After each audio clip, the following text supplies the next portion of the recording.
Hola, ¿qué tal? ¿Cómo están? Bienvenidos a mi podcast. Hoy tengo un súper invitado que nos ha acompañado durante muchísimos años y espero que nos siga acompañando muchos años más en las mañanas, trayéndonos información.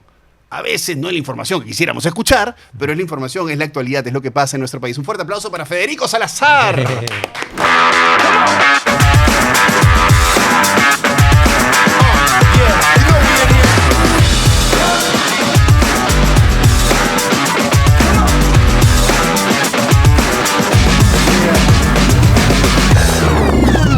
Cristian Rivero el Podcast, presentado por Dollar House, la casa de cambio digital. Pagamos más, cobramos menos.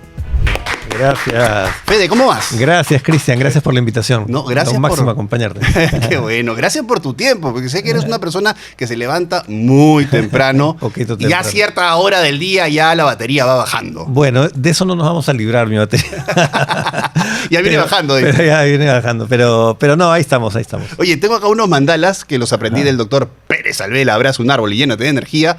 Y es para ver qué mensaje te toca hoy día. Estoy innovando. O sea, el que tú quieras. ¿Cómo hacemos? Yo saco. El que tú quieras, por favor. Amarillito, a ver. A ver, ¿qué dice? Ay, perdón. Saqué doble. ¿Qué importa? Eso te lo lleva. Ya está. ¿Qué dice? Comprensión. Ajá. Me gusta eso. Mensaje. Vive en armonía contigo mismo y con los demás. Significado. Esta carta te recuerda que tienes que pedir ayuda a tu sensibilidad si quieres vivir en armonía contigo mismo y con los demás.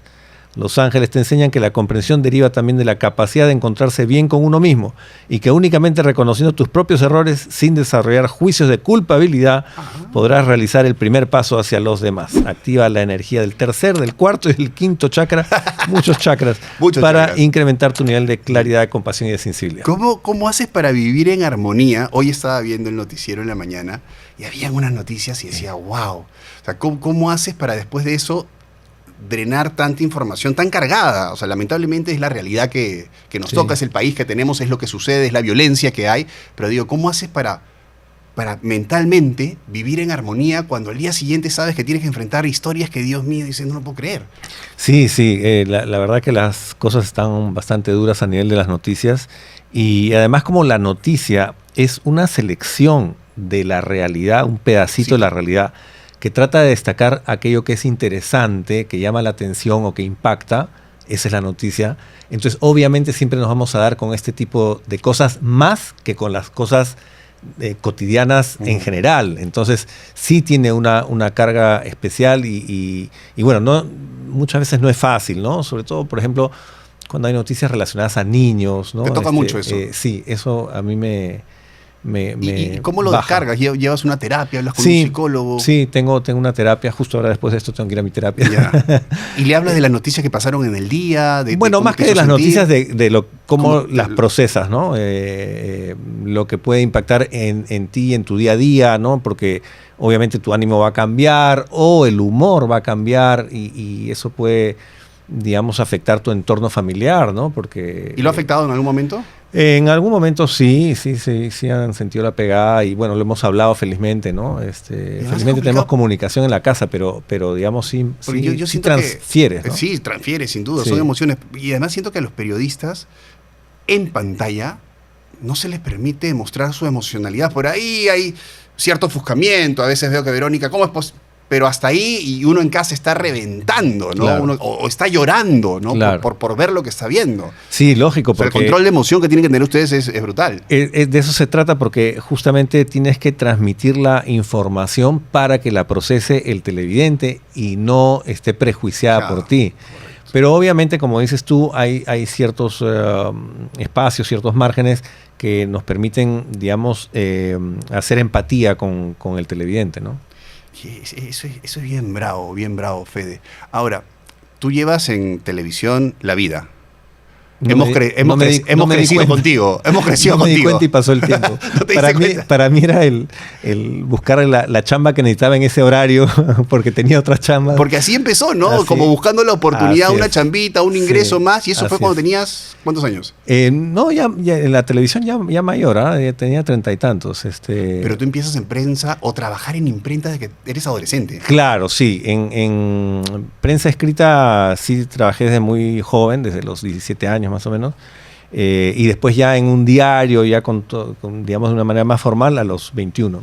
Ahora, todo esto viene, este tema de la imprenta, de la investigación, del periodismo, viene de tu papá. ¿Cómo era la relación con tu papá y con tu mamá? ¿Cómo eras tú con Federico de niño? Federico a los 8, 9 años, era inquieto, introvertido, leía mucho, jugaba en la calle. Súper inquieto, súper callejero, pero mis padres eran muy liberales, muy abiertos, muy sueltos, digamos. Y, no era la mamá de la chancleta. Para nada. Al contrario, me alentaban mucho y tal.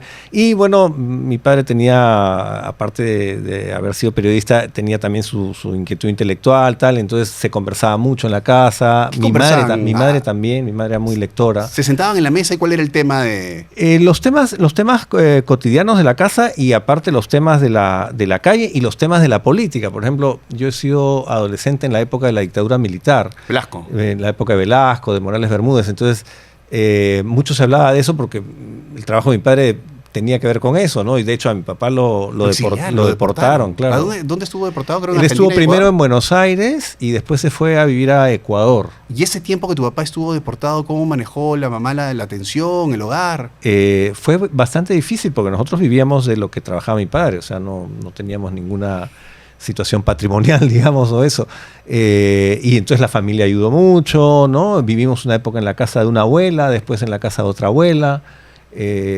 Y ya nos estábamos por mudar a Ecuador cuando cambia el gobierno y dan una amnistía. Y ese ya entra Belaúnde, que devuelve. Morales Bermúdez. Morales le hizo el golpe a Velasco. Uh-huh. Y entonces dio una amnistía. Y mi padre, en vez de seguir en Ecuador, donde ya tenía una posición de trabajo y podía solventar a su familia, decidió regresar a seguir publicando el periódico ese. Además era un periodista que le temían. No, o sea, tenía una pluma ahí. Pero él era bien tranquilo, ¿ya? No era así. No era como confrontacional. No era como así. Pero lo que escribía era como. Claro, o sea, sí, él era periodista de opinión la mayor parte de su carrera y bueno, era muy claro, muy en ese sentido muy tajante. Muy creyente de lo suyo, ¿no? Y claro, eso le costó la deportación. Y después de la deportación, cuando regresaron y volvieron a sacar el periódico que hacían, lo cerraron como 3, 4 veces más, ¿no? Pero ya no lo deportaron. Y viendo todo esto que pasó la familia, con las ideas del papá, que lo exiliaron y todo el tema, tú decidiste un poco ir por ese camino. La verdad, Cristian, que no fue como una decisión, sino que se fue dando. Se fue dando. Claro, porque de hecho ese periódico por el cual lo deportaron se llamaba Opinión Libre y yo buscando un cachuelo, mi padre me dijo, bueno, nos puedes ayudar en la imprenta y comencé ahí, ¿no? Contando ejemplares, porque esa era una imprenta tan rudimentaria que había que contar los ejemplares para empaquetarlos, ¿no? Wow. Ya después vino la computadora y eso se hacía automático, pero en esa época se contaban los ejemplares que sacaba la imprenta y se empaquetaban de 50 en 50 para que se los lleven a los kioscos, ¿no? Y en esa, digamos, en esa ahí edad, me 16, te fuiste metiendo y ya cuando empiezas en la prensa se arma, que yo no sabía, se arma este grupo al cual le llaman los jóvenes turcos, que me parece un nombre genial hasta para un podcast. Los jóvenes, deberías juntarte con esos compañeros de esa mesa. ¿Quién estaba? Gersi, Bailey. Nos seguimos juntando. Pero para hacer tipo, no sé, un podcast y con ese nombre. Bueno. Los no tan jóvenes turcos. Ahora le dicen los viejos tercos. Un amigo mío dice, de jóvenes turcos a viejos tercos. Pero era una camada interesante. Gersi, Bailey. Mario Ghibellini. Está Iván Alonso. Esparza, creo también. Carlos Spa, varios, ¿no? Que hemos estado ahí. Bueno, Pablo Cateriano también. Cateriano, al cual tú relevas en el noticiero. Sí, exacto. Pablo, después, bueno, dimos varias vueltas todos y Pablo estaba en América Televisión y él estaba en el noticiero de la noche y ellos abren el noticiero de la mañana. Entonces él comienza a hacer el noticiero de la mañana, pero después lo nombran director del noticiero de la noche. Entonces ya no podía con la madrugada y la dirección del noticiero de la noche. Entonces me preguntan a mí si y tú que estabas buscando las chambas y las oportunidades. Yo estaba en radioprogramas. Ya estabas en radioprogramas. Sí, estabas en radioprogramas. Yo estaba en radioprogramas haciendo entrevistas y fue por eso que me buscaron, porque como ya hacía las entrevistas, pensaban que podía hacerlas también en televisión. Pero tú debes tener muchos trabajos al mismo tiempo, ¿no? Claro. Yo en la época que te conocí, que tenías que tener mucha producción, porque habían varios hijos en edad escolar, universitaria. Yo me acuerdo que, no sé, te habré conocido hace 15 años, 18 años por lo menos. Y noticiero, luego te ibas a dictar, luego Sí. tenías un taller de escritura en la noche Sí. y hacías un montón de Sí. cosas. Yo decía, Dios Pues mira, mío. en una época previa a la tele, que era la época de la inflación, me acuerdo, yo llegaba a tener 7 trabajos simultáneamente. 7 trabajos. 7 trabajos, sí. Andaba en moto, pum, pum, pum, pum, de uno a otro. Era así, o sea, todos andábamos así, ¿ah? O sea, no era solo Claro, yo. en la época de la inflación Claro, el en la época dinero no de valía inflación, nada. Tenías que... Sí, había que Y te chambear. pagaban así con tus ladrillos. Sí, yo me acuerdo los ladrillos en la guantera del carro Ah. para salir un rato a tomarte un café Y pagando con tu pagabas ladrillo. así. Qué Sí, locura. esa ¿Cuál fue es una la locura. noticia más que más tensión te ha generado enfrentar en Probablemente. tu carrera? Así que tú digas, Dios mío, esto sí hay que tener temple de acero. ¿Sabes qué? Sobre todo que me quedé totalmente desubicado, las Torres Gemelas. Así. Porque estábamos al aire y de pronto nos ponen el video Y no lo sin podías creer. ninguna explicación. No sabíamos qué estaba pasando. O sea, sabíamos que Claro, se veía, obviamente. lo que se veía, pero no sabías qué era, si había sido un accidente. O sea, recién al final nos dan la voz de que había sido un acto terrorista, pero inicialmente no. Y sobre eso tenían simplemente que narrar Y las imágenes. teníamos que narrar las imágenes. ¿Y qué decíamos? Y pasaba el tiempo y la tensión además de lo que estaba pasando con la gente ahí. Horrible. Yo me acuerdo que Horrible. estábamos en la universidad y de repente entró un profesor y prendió la tele del aula y todo el mundo sentado viendo. Claro. Porque además en el video se veía que era como una avioneta. O sea, no, Claro. no dimensionabas que era un Boeing. O sea, Claro, se veía un como una avioneta. avionzote. Entonces puede ser un No, accidente y después... sí, horrible fue. Y después ya todo lo que pasó con los edificios y tal, ¿no? Pero, Increíble. pero eso sí fue impactante, además angustiante, porque sabías que estaba muriendo gente y no sabías qué iba a pasar y no sabías qué había pasado. y que O sea, se iba a estás en venir el aire, tampoco, ¿no? estás en el aire, ¿no? Y en la pantalla. Y noticia local que te haya pasado que tú digas, Dios, como viene el tema por acá, de repente algún terremoto. Una cosa bueno, estábamos informando día a día fue la toma de la embajada, ¿no? E incluso yo llegué a entrevistar por radio a Serpa Cartolini. No me digas. Sí. Wow. O sea, porque pusieron una camioneta al lado de la embajada Ya. y teníamos un camarógrafo que había entrado a la casa Sí. y logró pasar el walkie-talkie. En esa época había los handys, ¿no? Y así fue como se hizo la entrevista, ¿no? ¿Y recuerdas cuáles fueron las preguntas? No ¿O recuerdo. tu intención era, oye, Federico, hay que intentar apaciguarlo, tratar de que se rinda, que entregue? No, había que ser informativo. O sea, porque muchos caen en la tentación de condenar o de no, Claro. pero ahí pierdes la entrevista, pues. Entonces, lo que había que hacer era sacar información de cuáles eran las intenciones, de cuánto iba a durar esto, en fin, cosas así, ¿no? Pero claro, una información que también tiene como una segunda lectura que deriva en datos para la gente porque ustedes tampoco como prensa tampoco sabían lo que se estaba armando. No, o sea, no sabía, ya estaba tomada la embajada, obviamente. No, del rescate. Digo, o sea, te estoy hablando al inicio del... sí, lejos del rescate. Todavía no se suponía que había esa posibilidad, ¿no? A veces cuando ves ese tipo de noticias piensas que estás en una película, ¿no? Dices, no Claro, puedo eso creer, era... Oye, esto no peñíscate puede porque ser. está pasando. Esto no puede ser, esto pasa en las películas. Sí, Esto pasa sí. en las películas. Esas cosas que te cuento, sí. Hablando de que pasa en las películas, estaba viendo varias entrevistas y siempre te recurrían al tema de los últimos días de la prensa de Jaime, a ver si había una amistad, que ha quedado claro que no, que es simplemente ficción, pero tú la has leído. Yo he leído, claro. Obviamente te reconoces y dices, pero esto o sea, está un poquito lejos de lo que era. La capacidad narrativa y descriptiva, sobre todo, de Jaime es alucinante, porque tiene una tremenda habilidad para describir la persona como es. Sí. O sea, cómo camina, cómo habla, cómo La el describe tal detalle es, tú dices, es fulano Ah, no, o es sí. sutano. O sea, no hay manera de no achuntarla. No, es realmente una habilidad especial que tiene como narrador, ¿no? Pero claro, obviamente a ese personaje que él construye le atribuye pues una narración, un cuento, una... Claro, pero de cosas de detalles, yo tenía un carro de este tipo y de repente te lo convierte sí, eso me encantó. Era como un cuento de hadas para mí, porque como la cosa de la calabaza que se convierte en carruaje, ¿no? En la novela parece como que tengo no sé si era un Maserati, un Ferrari, no sé qué, y era un carrito viejo que tenía yo que había comprado de octava mano.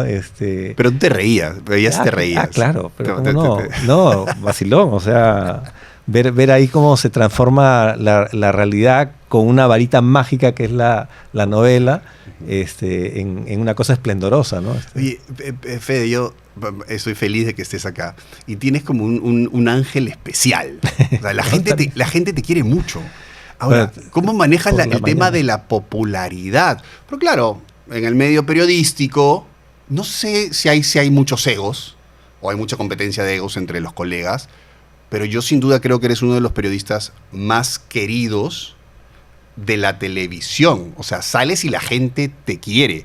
Y además, tú también correspondes. No eres una persona ni parca, ni seria, bueno sí, bueno no. Eres una persona que realmente entrega el amor. No, bueno, tú sabes que es una suerte que la televisión el trabajo en televisión te permita contactar con el público, con la vida de la gente, ¿no? Y claro, nosotros tenemos la ventaja en el programa de estar en el inicio del día. Claro. Mucha gente en el dormitorio.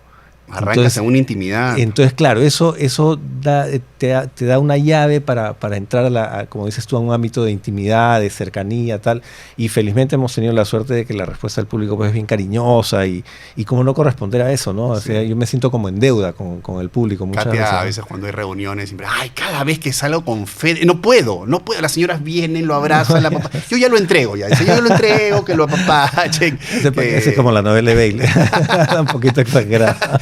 Ella también tiene ahí su libro, tiene ahí su libro. Su arte narrativo. Oye, a mí me encanta, sobre todo cuando hacen los debates, que siempre te sigo en las mañanas, cuando puedo prendo y cuando vas a hacer un debate estoy ahí.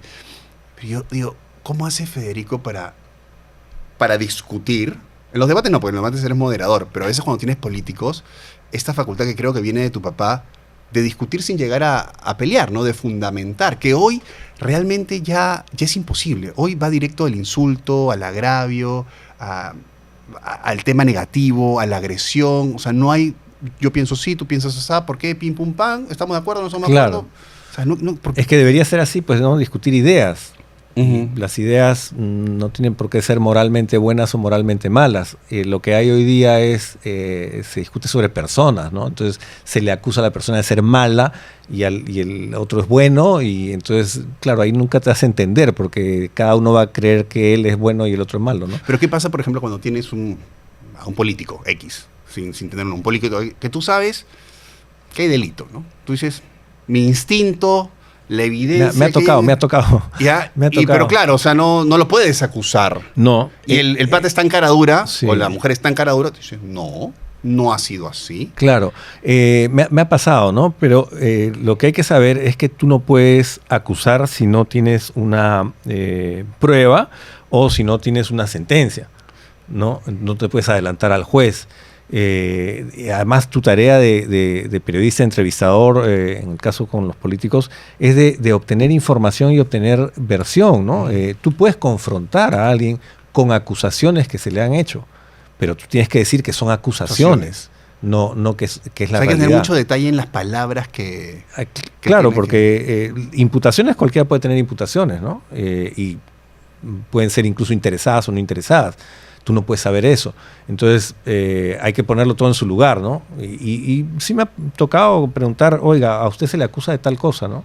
Y ¿qué tiene que decir, no? Y ya pues dirá, no es una acusación falsa, es una acusación verdadera, no jamás va a autoinculparse. ¿Y qué sensación te genera a ti? Yo a veces, no sé, cuando tengo que reclamar algo a alguien, ahí me da como hasta pudor, qué roche, ¿cómo le voy a preguntar eso, no? Sí. No sé, en temas de política, de denuncia, malversación de fondos, ese tipo de cosas que tú dices, o sea, ¿cómo te preparas para eso? ¿O ya hay una coraza, hay una estructura que tú planteas y vas, ¡pum! No, yo, digamos, como lo manejo para la vida interna, es ceñirme a los hechos y a lo que la autoridad ha resuelto, ¿no? O sea, es muy pegado, digamos, si quieres... o sea, el hecho que tú puedas corroborar y lo que ha emitido una autoridad. Claro. Entonces, y en base a eso... digamos, tú ya te sientes seguro de que no estás en realidad ni insultando, ni agraviando, sino estás basándote en lo que se dice, ¿no? Por ejemplo, un informe fiscal. Ya. Un informe fiscal no es la verdad, sino que el fiscal busca la verdad y en el camino puede equivocarse o no. Entonces, pero tienes la palabra del fiscal, por ejemplo, ¿no? Entonces, ya, pues es algo, ¿no? Qué bravo, ¿eh? Qué bravo eso. Fede, Mira, yo siempre siento que la gente con el poder pierde el rumbo. Mucha gente, en cualquier ámbito. Sí. En el empresarial, periodístico, televisión, cuando hay esta El sensación de poder, pierde el rumbo. Un pero guachimán pierde el rumbo Todos. cuando se siente con un poquito de poder. con cualquier persona, cuando se siente con poder, puede perder el rumbo. Ahora, la información es poder. Y tú manejas información constantemente todos los días. Alguna información que la dices y la transmites y otra información que tú tienes, digamos, clasificada, de repente con un grupo de periodistas o una investigación particular que tú hagas. ¿Cómo haces tú para no perder el rumbo con la información que tienes? Bueno, en mi caso yo no soy un periodista de investigación, Ajá. ¿no? Pero sí he manejado muchas veces información sensible, digamos. Y bueno, lo que hay que tener es un concepto de la situación de la información. O sea, esa información es parte de qué proceso, ¿no? Como te decía, por ejemplo, puede ser parte de una carpeta fiscal, pero de repente no se ha terminado la investigación. Entonces tienes que saber dónde estás parado, digamos, ¿no? Para manejar esa información. Y bueno, muchas veces me ha pasado que he soltado información y que no había considerado la versión de la otra persona, ¿no? Entonces hay que tener cuidado con eso, ¿no? Qué locura, qué locura. Fede, y cuando estás, digamos, en temas de entrevistas, a mí me encanta eso, cuando estás en temas y tienes a uno al frente que ha llevado su media training, que es duro, que no te suelta, que es como sí, no, bueno, vamos a ver, y realmente sientes, oye, esto no va a ningún lado, el tipo no me está dando información. O sea, ¿cuáles son lo que hay que hacer es poner en evidencia que la persona se está negando a comunicar las cosas lo dices transparentemente. Me parece que usted no está dando la información completa, bla, bla. Lo pones en evidencia. Ajá. O sea, le preguntas de tal manera que el televidente inteligentemente se da cuenta que, oye, este pata no está diciendo todo el cuento. O sea, dejas ¿no? todo en evidencia. Exacto. ¿Algún gobierno ha pedido tu cabeza? Porque son muchos los periodistas que han pasado por televisión y tú eres uno de los que, digamos, más constancia ha tenido a lo largo de los años. No creo. Alguna vez tuve algún tema en la época del fujimorismo que alguien me mandó un mensaje a través de un amigo, ¿no? Pero más que eso no que yo sepa, ¿no? No sé si de repente haya habido. Sales un poco de... Bueno, siempre tu tema ha sido la narración de noticias, el periodismo, pero llegas un momento a incursionar en el entretenimiento, más allá del infotraining, que era lo que se hacía antes a los comienzos, pero llegas a hacer programas de entretenimiento netos. Claro, como... el de los niños. De niños gigantes, ¿no? Pequeños gigantes. ¿Cómo fue esa experiencia? Además trabajar con Katia. Claro, eso fue bien bonito, primero porque era con niños y era con un esquema de producción, era una franquicia donde se cuidaba mucho a los niños. Se los entrenaba, ellos aprendían canto, baile, en fin, y había también unos chicos que por su sola simpatía participaban en el concurso. Y eso fue realmente simpaticísimo, nos acercó a ellos, varios de ellos ahora ya son...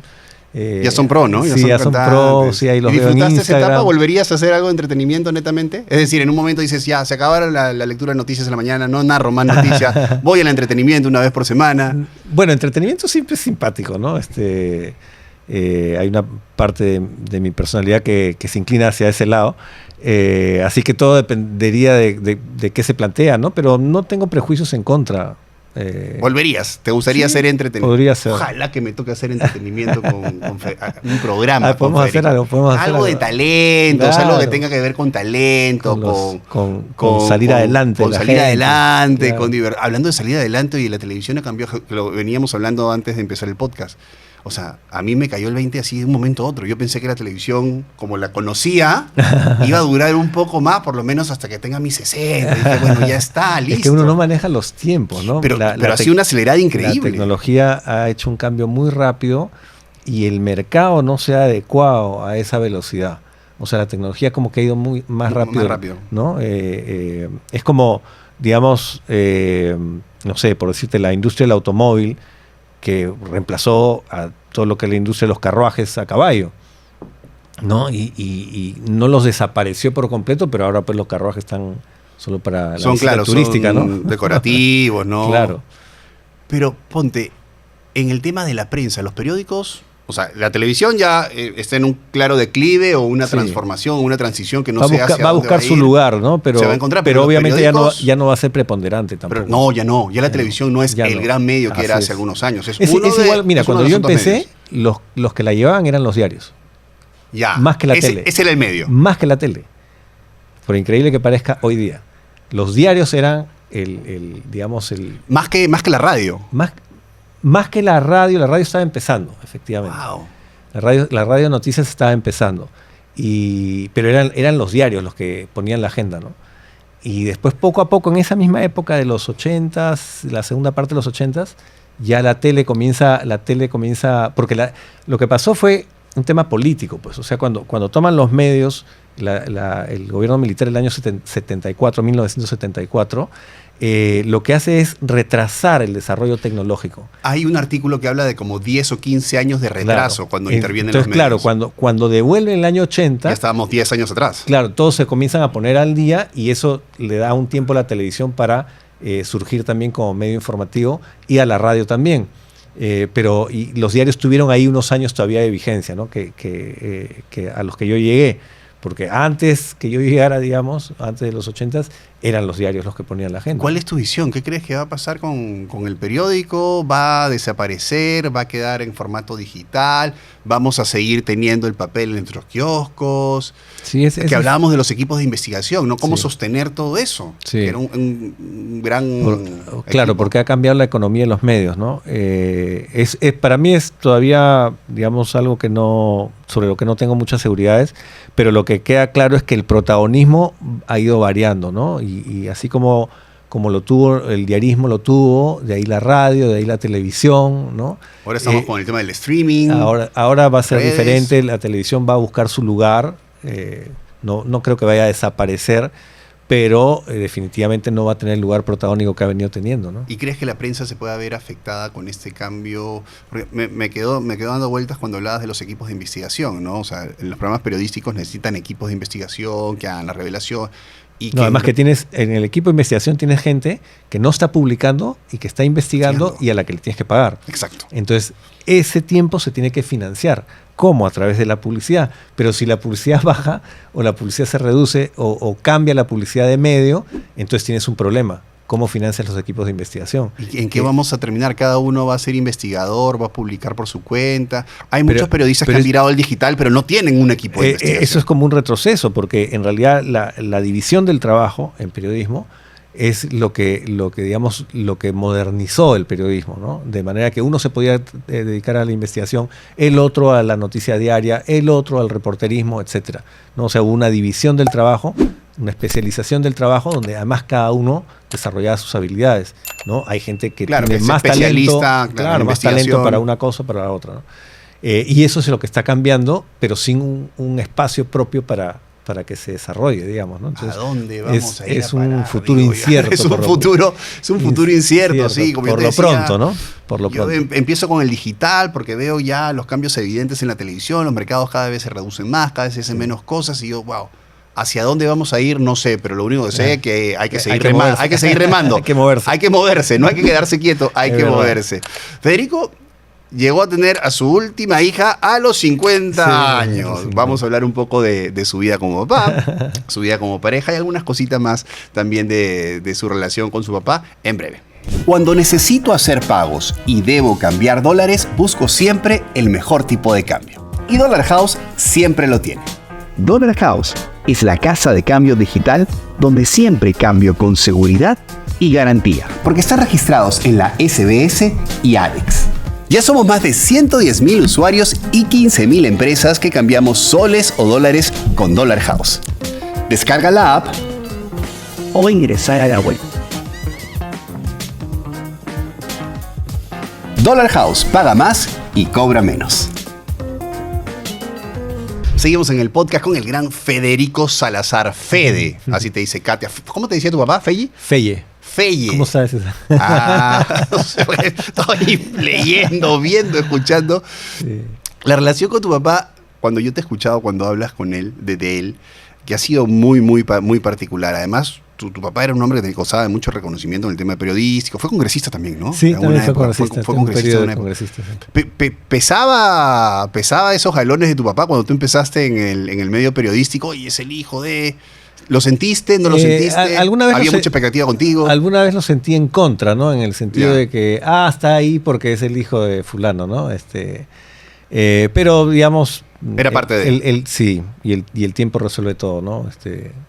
Uno no puede estar en televisión porque es hijo de alguien, ¿no?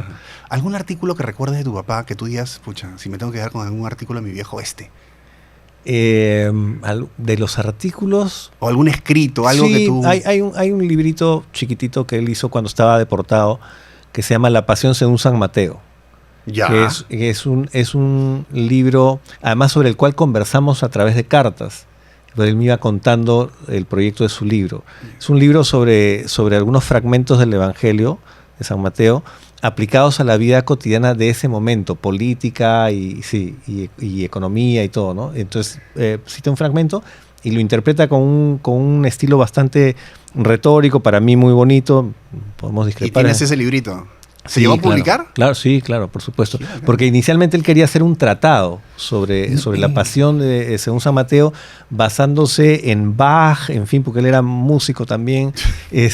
Pero después dijo, no, algo más sencillo, y terminó siendo un libro chiquitito, del cual además el historiador Jorge Basadre, que era amigo nuestro. Que además lo asesoró en una tesis. Sí, en su tesis. En su claro. tesis, ¿no? Sí, sí. Él me dijo que era uno de los mejores libros que se había producido en el periodo de ese don Jorge, ¿no? Mira. Sí, él fue su asesor de tesis, una tesis que ganó un premio. ¿Sobre qué fue la tesis? Se llamaba... ¿Lo de la demografía? No. No, eso vino después. No, su tesis universitaria se llamó San Marcos entre la ley y el caos, que era un ensayo sobre aplicación de la legislación sobre la universidad, sobre la legislación universitaria, una cosa bastante... De verdad. Para pero gente de derecho. lo heredas porque te conozco hace varios años y en algún momento, oye, Fede, ¿en qué andas? Más allá de los múltiples trabajos que tenías en su momento, una vez me dijiste, estoy aprendiendo, no sé si griego o latín. Estaba aprendiendo griego. Griego. Antiguo. Griego antiguo. Sí, claro, porque es Porque diferente. querías aprender griego antiguo. No, lo que pasa es que yo estudié filosofía. Ajá. Y en filosofía se lleva griego y se lleva latín. Pero yo no terminé mis estudios, entonces siempre me quedó esa... ¿No terminaste por un tema que ya tenías que salir a trabajar y a producir? No terminé por varias razones. Porque estaba trabajando ya en la prensa, el diario de la prensa, y estaba en San Marcos, en el horario de la noche, y paraba... En la época dura sí, de San Marcos. Sí, 78, Escúchame, 79. ¿cómo fueron esos años en San Marcos, tú siendo tan liberal y estando en San Marcos donde había otra corriente un poquito? Sí, lo que pasa es que San Marcos era bastante abierto y no había tanto espacio para el debate porque todo estaba tomado. O sea, no era que... no Claro, era que- pero tus ideas Sí, iban bueno, en contra de todo lo que... Sí, pero ahí me, digamos, aproveché para aprender marxismo, por ejemplo, ¿no? Que ahí se enseñaba, Wow. en mi carrera particularmente se enseñaba mucho marxismo. Y bueno, dije, pues ya que estoy acá voy a aprender, ¿no? Y aprendí, y leí y estudié mucho. Y nunca, digamos, cuando ya la universidad estaba tomada, había mucho proselitismo, reclutaban gente, siempre digamos, ¿cómo hacías para mantener tu posición y no pasarla mal? Sí, bueno, tener la mentalidad muy abierta y tenía muchos amigos que tenían sus ideas y tal, ¿no? El tema para mí con la universidad fue que se interrumpía mucho el dictado de clases. Ya. Entonces eso me creaba problemas porque, claro, yo iba colgado del micro ahí con mis libros, y llegaba y pum, no había clase, ¿no? Y además, no avisaban, pues no había un sistema de aviso sobre cuándo reiniciabas las clases, ¿no? Entonces, eso hizo que poco a poco se me convirtiera en complicado cumplir con la universidad. Pero ¿no? escribías tú también sobre temas de finanzas, ¿no? Eso fue... Economía. claro. Eso ¿Por qué? fue, ¿Dónde viene el tema ahí? ¿Dónde viene? Porque viene de la época de la dictadura militar, en que los temas eran muy económicos, ¿no? Ok. Entonces se hablaba mucho de esto en casa, mi padre escribía de eso, y entonces yo empezaba a preguntarle y él me iba informando, ¿no? Y me iba recomendando lecturas. Entonces me interesó mucho el tema de economía. Y claro, cuando ya he estado en la prensa, que son los años 80, yo llegué a la prensa viniendo de una revista de la Sociedad de Industrias, donde se trataban los temas de la industria nacional y temas de economía. Entonces fue por eso que cuando llegué a la prensa me encargaron temas económicos, ¿no? Me dijeron, ya, tú vas a hacer esto. Primero me encargaron unas páginas especiales donde trabajé con Jaime Bailey, que era una página entera de tamaño estándar, sobre un tema X, ¿no? Y generalmente era economía. ¿Cómo era trabajar con Jaime, dicho, o sea, así de compañero de silla? ¿Cómo era trabajar con él? Estupendo, porque cuando... Igual que cuando lo vemos ahora en su canal de YouTube, ¿te hablaba igual, te contaba igual las historias o era distinto? No era distinto. Era un... yo lo recuerdo porque a mí me lo asignan a mi sección como un asistente, digamos. Yeah. Entonces... yo le encargo trabajos de investigación en el archivo y cosas así, ¿no? Te odiaba, decía, porque me mandas al archivo. No creo. No, él era muy eficiente, muy rápido. Me acuerdo que una vez le dije para que él escriba una de las páginas estas especiales y le corregí varias veces el texto. A la siguiente vez le corregí 2, 3 veces y después nunca más. O sea, aprendía rapidísimo, súper inteligente.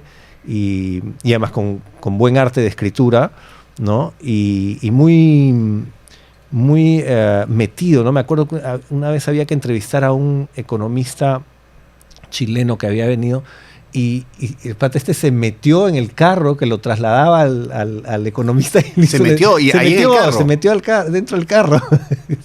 Eso no lo hace cualquiera, ¿no? No. Se ahí metió dentro del carro especial. y lo comencé a preguntar. Claro, no tomó notas, entonces el tipo no sabía, el chileno no sabía que estaba dando una entrevista. Sí. Qué bacán. Fue muy bueno. Sí, qué bacán, sí, qué bacán. Era muy buen reportero. Sí. Y todos esos años de prensa que han sido siempre avalados por tu papá, porque entiendo que tu papá siempre te daba como mucha libertad y te apoyaba. ¿Tienes algún rincón, algún espacio que le dediques a tu papá hoy que ya no está? Porque sé que se fue en el COVID. Sí. Me acuerdo, porque también Sí. estábamos con Katia, hablaban las chicas y sabía que tu papi estuvo mal. Sí.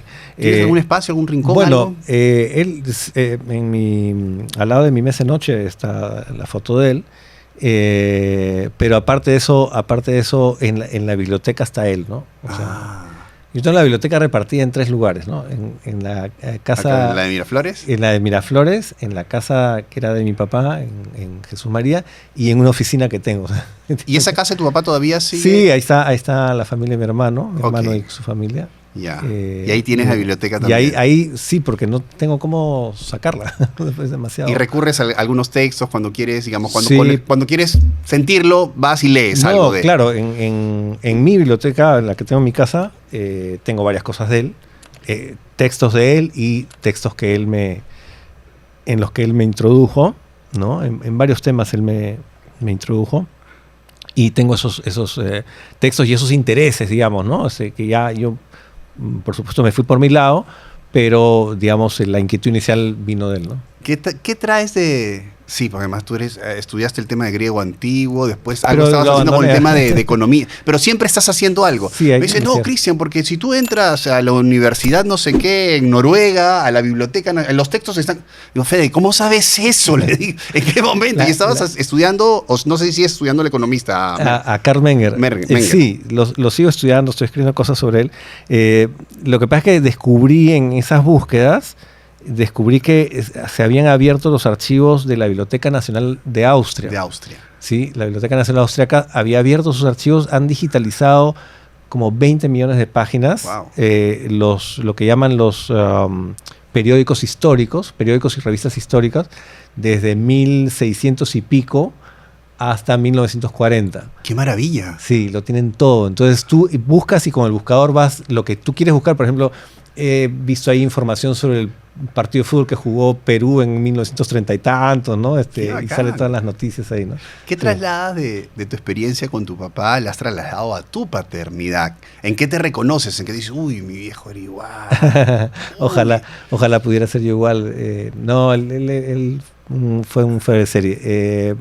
Él era muy generoso y muy amplio.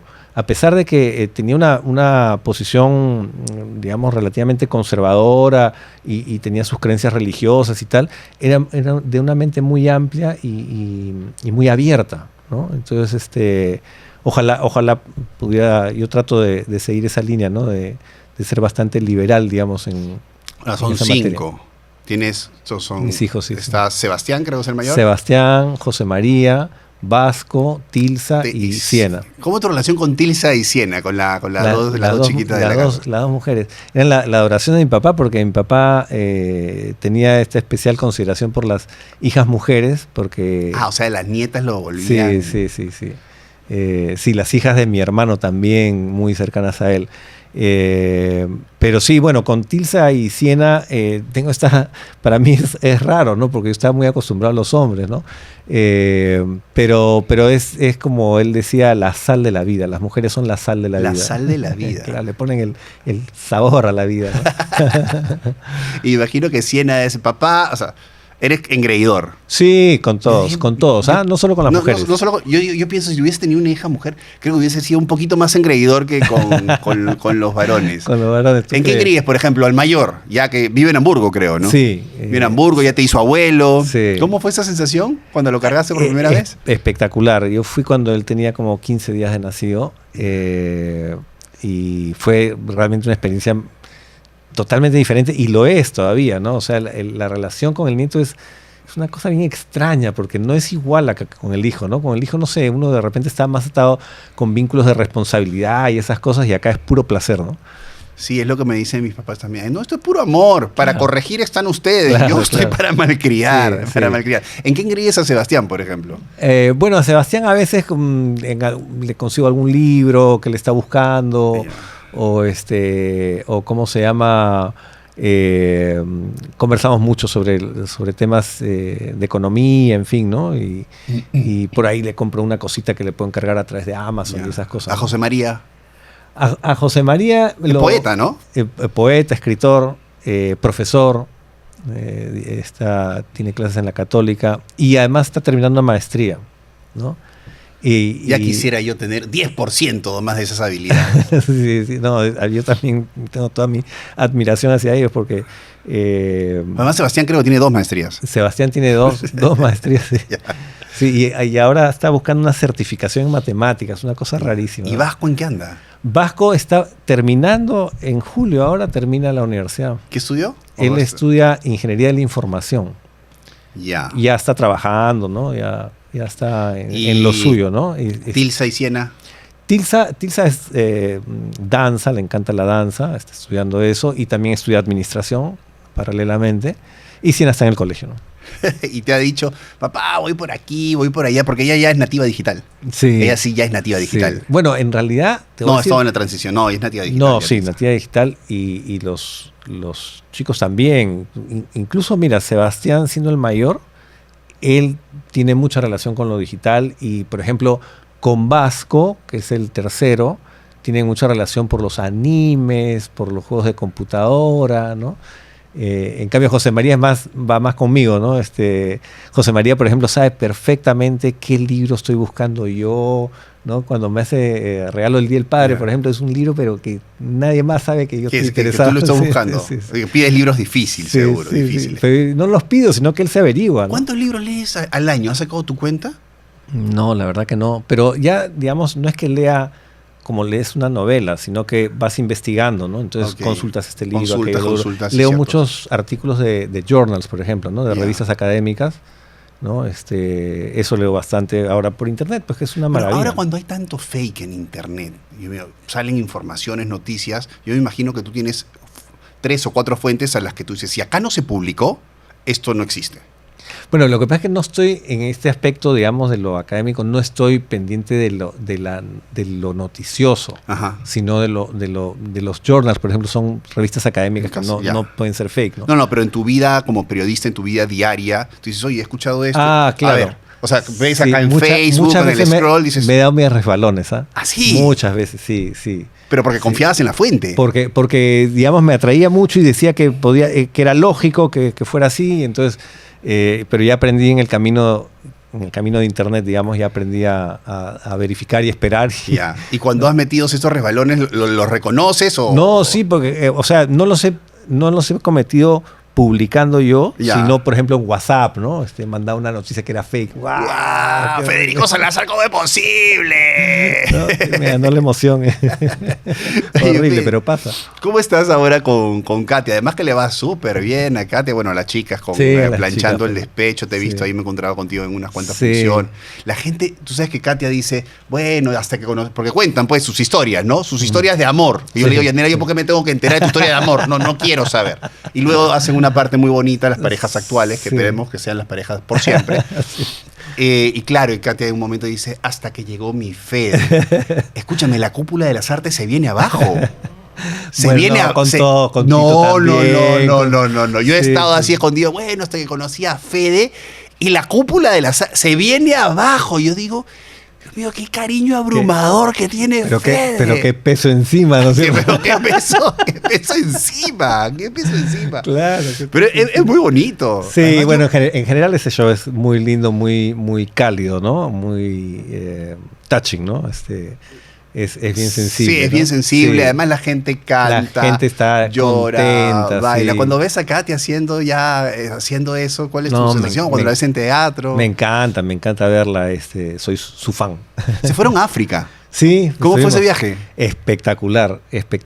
Una cosa Yanelita, muy ¿no? Sí, especial. Katia la llevó a Fede. Digo yo. Pero eso fue producto del viaje que hicieron ellas. Pero pues. que no nos invitaron, Claro, Fede. no. No sé a ti cómo te dieron la noticia, pero Yanela vino y me dijo, Me voy a África. me voy a África. Y yo dije, yo ya estaba haciendo mis maletas, porque yo no concebía que se vaya a África sin mí. Me dijo, no, me voy con mis amigas. Amigas, sí, ¿Cómo, sí. cómo te dieron a ti la noticia? ¿Te la dieron Sí, igual? sí, sí, Tú te sí, emocionaste. sí. Nos vamos a África. Nos vamos. Nos, Nos- no era, nos. era otro nos. Era otro nos. Además se fueron vía Nueva York, la pasaron bien, La vi las pasaron fotos. súper, Pero tú claro. repetiste ese viaje con ella. ¿Cómo fue? Claro, porque vino Katia de ese viaje y vino tan impresionada que dijo, no, yo tengo que ir con Fede, que no sé qué. Entonces, a partir de ese retorno, comenzamos a ahorrar para el viaje que se produjo 2 años después, Pues, creo, por algo Está así. bien, hay que planificarlo. Sí, porque no es tampoco No, fácil, pero es un viaje que, digamos, si estás en una condición de poder ahorrar y hacerlo Sí. en 2, 3 años. Separamos una cuenta y comenzamos a ahorrar ahí. Que además dicen que es hermoso. Yande me ha dicho que tenemos que Sí, hacerlo en. Sí, vale la pena. Es Sí, un o sea, viaje. sí, realmente, pero yo todavía tengo mis dudas. Digo, no sé. Vale Ahora, la pena. yo no sé si nosotros tuvimos suerte, porque también hay que tener suerte en la búsqueda de los animales. Ah, que viste los Big. Claro, los Big Five, Los ¿no? Big Five. Sí. Pero ellas también llegaron a ver. Creo Sí. que es usual. Es bien raro que no llegues a ver a los 5. Ah, ¿no? yo me he encontrado con gente que no ha visto los 5. ¿En serio? Se ha ido hasta allá, imagínate. Y no han visto. Y no han visto los 5. No, yo me paso Sí. de huevo. Sí, por eso te digo que hay que tener bueno, no solo suerte, sino hay que planificar bien el viaje, ¿no? Y disfrutas mucho esa actividad, viajar con ella. ¿Haces Sí, viajes familiares con tus hijos? Vamos a hacer. Ya. Con mis hijos, con los 5 no he podido viajar. ¿Nunca han coincidido los 5 en un viaje No, grande? Los 5 no. No. Los 5 no. Es así por pedazos. Pero es un pendiente que creo que te gustaría, Sí, ¿sabes? Los sí, me 5 en gustaría. un espacio. Sí. Pero es difícil, pues, porque todos tienen ya sus actividades, ¿no? O sea, Sí, ese pues ya cuando- cronograma es bien complicado. Y además son 5, pues Fede. Con Sí. 2 de repente la manejas, pero 5. 2, además, dependiendo de la edad, pues, porque ya cuando tienen trabajo y esto ya es... ¿Y te imaginaste tener una familia numerosa? O sea, cuando estabas en tu juventud decías, sí, voy a ser papá de 1, de 2, o siempre soñaste con tener una familia numerosa. No me imaginé que iba a ser una familia numerosa, porque además no me imaginé que iba a tener 2 matrimonios, ¿no? Pero es bonito, ¿no? Sí, no, es espectacular y amo a cada uno de mis hijos y cada uno con sus historias tan particulares y me encantan los 5 y además los 5 se llevan súper bien, me encanta. Hoy ya no tienes 7 trabajos, Fede. No, ya Hoy no. ya, además, varios de tus hijos ya Sí. han salido del nido, están haciendo sus Sí. cosas, velan por ellos mismos. Sí. Ahorita ya Vasco, Vasco ya está trabajando y ya deja la universidad ahora en julio, Ujú. así que me van a quedar las 2. Te quedan las 2 chiquitas. Pero claro, eso hace que tu vida se sosiegue más, esté Sí. más tranquila. Sí, estoy más tranquilo. ¿Qué disfrutas ahora, ya que no tienes 20 trabajos o 7 Sí. trabajos al mismo tiempo? Me ¿Qué le dedico gusta a mucho Fede? más a la investigación, esa que te contaba. Cualquiera me dice, me voy a la piscina, me voy a jugar. No, No, él bueno, investiga. tengo mi gimnasio, en fin, tengo mis actividades, ¿no? Pero digamos, si tú me dices el espacio para mí, o sea... Es lo que- investigar. Sí, es la investigación académica y en eso estoy avanzando, en fin, hago artículos y algunos los he publicado y así, ¿no? La vez pasada que entrevisté a Verónica, le decían, oye, ustedes llevan 20 años juntos, ¿no? Sí, Y como sí. viene la tele, digo, pucha, Vero, ¿esto en algún momento has pensado en que se va a acabar? Ni me digas, me dice. Ni me digas, lo he hablado con Federico, que en algún momento se va a dar, pero no lo quiero pensar. Tú estás, en tu cabeza circula la idea de, oye, X cantidad de años más y yo ya doy un paso al costado, ya me retiro. No en el sentido de que pudiera estar cansado del Ajá. trabajo o eso, ¿no? Pero sí en el sentido de que lo que hablábamos, o sea, que el mercado está cambiando y que habrá que buscar nuevos horizontes en algún momento, ¿no? Pero si por mí fuera, yo seguiría, porque a mí me encanta mi trabajo. O sea, yo también, Me pero encanta mi sacaron. equipo, el ya. equipo con el que trabajo es lindísimo, ¿no? La relación con Verónica, con Roberto, con Jesús, en fin, con todos, ¿no? Sí, o sea, cuando encuentras un trabajo que realmente te apasiona y te gusta, deja de ser trabajo, ¿no? Claro. Es placer y uno quiere hacerlo por Sí. el resto de su vida. Pero bueno, las cosas cambian. Así es. ¿Y Es- te aventurarías a algo digital? ¿A Sí. un podcast de política de repente? No sé si de ¿A juntarte política. así con los viejos tercos? Tengo que ponerme a pensar ¿Hacia dónde? Hacia dónde, ¿no? Pero sí, obviamente lo digital es a donde hay que ir. A ¿no? donde hay que ir. Bueno, Fede, ha sido un placer hablar Un gustazo, contigo. Cristian. Hablar contigo, tenerte aquí en el podcast, que hayas hecho el mandala. Y ha sido, la verdad, para mí como una clase universitaria, ¿no? Este profesor que tú consultas y te va contando Pero un espero poco. que no aburrida. No, yo le he pasado increíble, me has hablado un poco de la historia de la prensa, cómo eran las imprentas, ha sido para mí una montaña rusa de información bastante simpática. Gracias. Fede, siempre cierro las entrevistas con una pregunta. Si tuvieses la posibilidad de regresar en el tiempo a una media hora en tu vida, no un día, no una, solamente tienes 30 minutos del pasado, solo 30. ¿A dónde vas y para qué? ¿O por qué? Yo creo que regresaría a la universidad. A terminar ese pendiente. A terminar ese pendiente, sí. Nunca es tarde. Nunca es tarde, sí, eso me han dicho. Muy bien. Varias veces lo he intentado. Pero Bueno, sigue, algún sigue. día. Algún día se cumplirá. Fue Federico Salazar aquí en Cristian Rivero el podcast. Un aplauso para Fede, por favor. Gracias. Cristian Rivero el podcast, presentado por Dollar House, la casa de cambio digital. Pagamos más, cobramos menos.